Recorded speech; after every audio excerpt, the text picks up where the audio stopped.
So, what happens when the most powerful political office in the world collides with the Wild West of cryptocurrency? Today, we are going to unpack a pretty wild story, how Donald Trump's return to the White House was followed by this massive, multi-billion-dollar explosion in his personal wealth, and it all came from crypto. Just look at this chart. For decades, Donald Trump's net worth, it kind of bobbed up and down. But check out the far right of that graph. That ridiculous spike in 2025. It absolutely dwarfs everything that came before it. And that explosion? It's not from his old playbook, not from real estate or TV shows. No, this is from something else entirely. Cryptocurrency. And that right there is the central question we're tackling. How does a guy who once called crypto a total scam suddenly build a crypto empire while sitting in the Oval Office?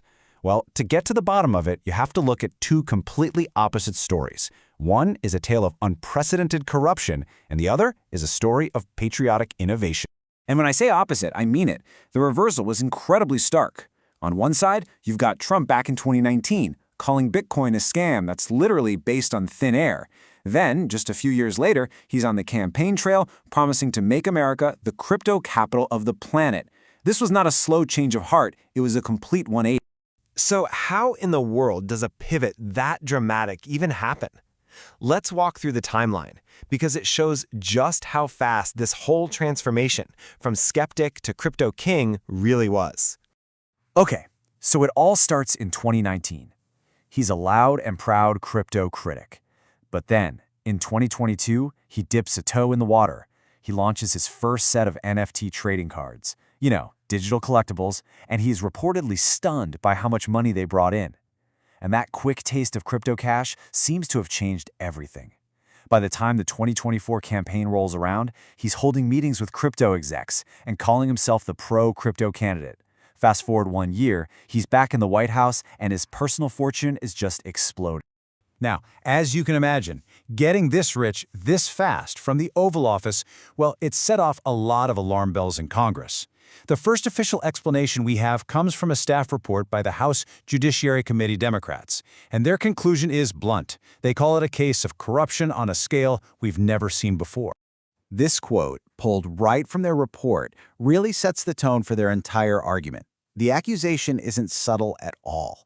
They are making a direct claim that this is a blatant abuse of power for personal profit, and on a scale that is frankly unprecedented in modern government. The report's case kicks off by, following the money. This chart shows nearly $18 million in donations flowing into Trump's inauguration fund, all from crypto companies. If you look at the top of that list, Ripple Labs alone gave almost $5 million. And here's the kicker. At the time, many of these very same donors were facing serious federal investigations. And this is the crucial link the report makes. First, the donations pour in, then the official government actions followed. All of a sudden, the administration's SEC and DOJ started dropping or settling major investigations into companies like Coinbase, Ripple, and Kraken. Yep, the same companies that were bankrolling his campaign. The report basically lays out a clear pattern of alleged pay-for-play. The report also raises these huge red flags about foreign money. It details massive investments from some really controversial figures, like Justin Sun, a crypto billionaire who is facing a major federal investigation that just got paused right after he invested.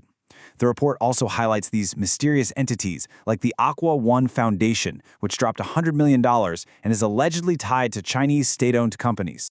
Okay, but that's the case for corruption.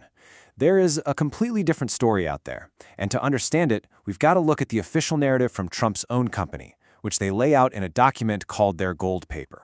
Here it is. This is the cover of that document. It's basically their mission statement, their perspectives, and the story it tells is a world away from corruption.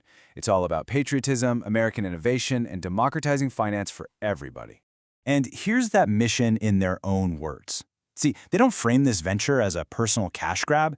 They frame it as a patriotic duty to strengthen the US dollar by embracing the future of finance, a future they claim is decentralized and open to everyone.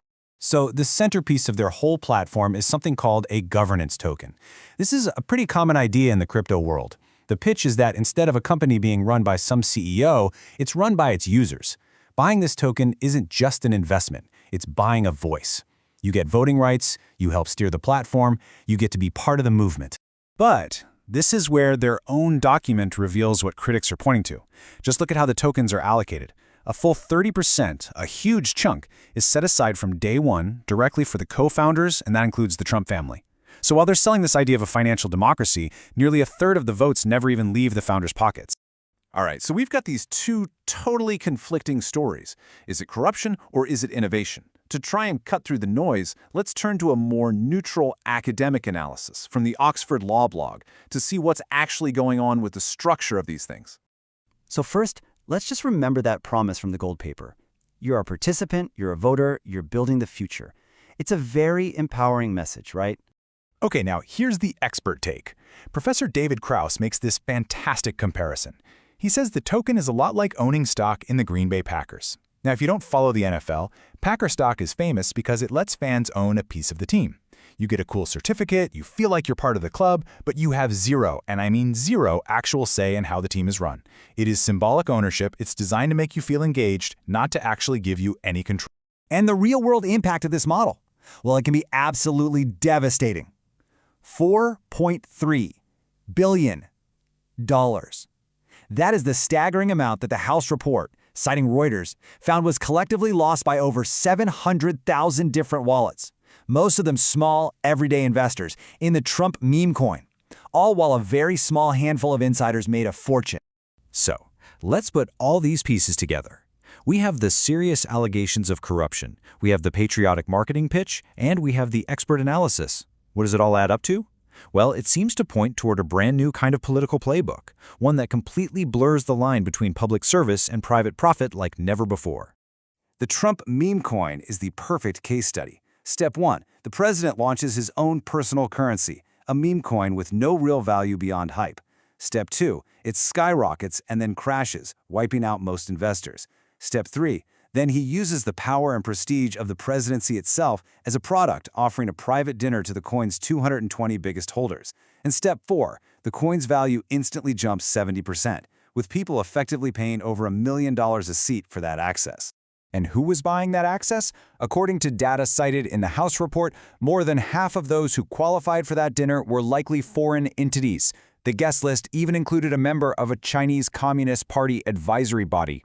In essence, a personal meme coin had become a direct, untraceable line for foreign interests to pay for access to the President of the United States.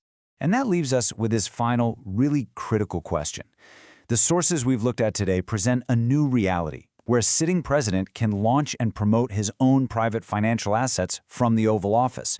So the question we have to ask ourselves is, in a world where politicians can literally mint their own money, where do we draw the line between governing and personal profit? Is there even a line anymore?